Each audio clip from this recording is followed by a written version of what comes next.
दिनै 28 जानुवारि गोथार बाथौ सान फालिथायाव गासै बिटिआर गासै आसामनि सुबुंफोरनिसिम आंनि गोसो गोरबोनिफ्राय जोबोर हामलायथिनाय थाबाय। दिनै बे नैथि मंगलबार बाथौ सानाव गसाइगाव गान्धी फोथारावहाय जोहोलाव दैमालु NGOआ साननैनि हाबाफारि लानानै गोथार बाथौ सान फालिदों। बे गोथार बाथौ सानावहाय जोंना फुंनिफ्रायनो जादों आरज गाबनाय, हारिमु मोसानाय आरो बानजायलायनाय।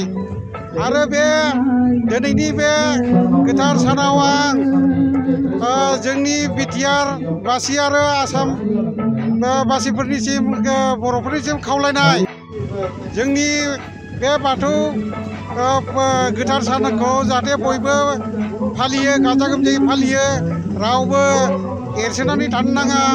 जोङो जोंनि फोरबोखौ जोङो बुहुमाव गेवलांहोनांगौ आरो जोङो जोंनि धोरोमखौ बे साननि गेजेरजोंनो फोथांनानै लाखिनांगौ। जोंनि राव हारिमुफोरखौ जों बे साननि गेजेरजोंनो जों फोथांनानै लाखिनांगौ। जों दाबो फोरबोआव बेबादि गाजा गोमजायै जों रायजो राजाखौ ओंखारनाय नुवाखै।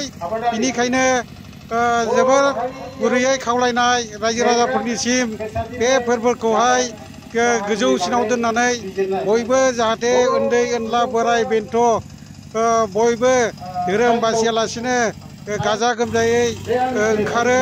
बबे फैगौ समफोराव बे बाथौ साना जाहाथे जोबोर मोजाङै गेवलांसारथों आरो बयबो जाहाथे मानियो आरो जोंनि मानसिफ्रा एकदमबारे बे सानावहाय गासिबखौबो दोनथ'लायनानै बेयावहाय फैनानैहाय बाथौ फोरबोफोरखौहाय फालिनानैहाय जोंनि हारिमु धोरोमफोरखौ गेवलांहोयो।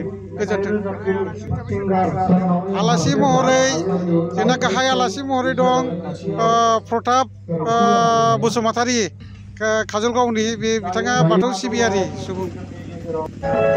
गसाइगाव टाउनाव गसाइगावनि साहा बासनि खाथियाव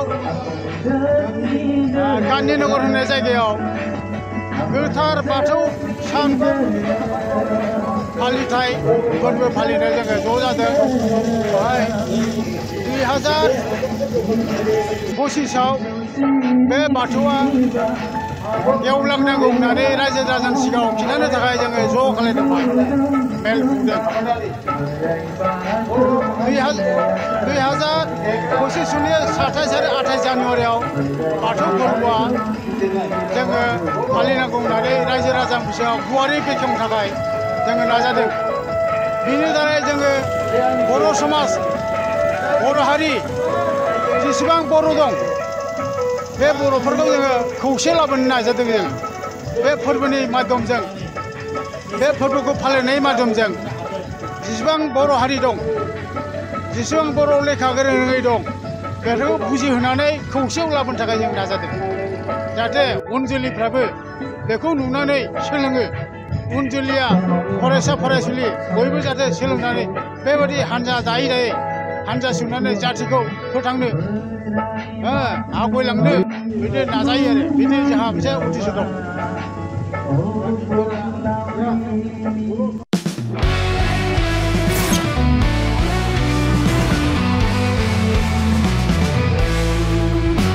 नोंथांनि जिउआव जायखिजाया खामानियावनो हेंथा नुजाथिदों नामा?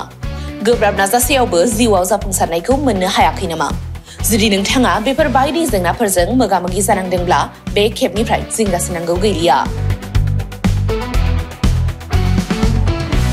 मुलुग दरबाराव तन्त्र मन्त्रनि थाखाय बयनिख्रुइबो मुंदांखासिन थावनियानो जादों मायां।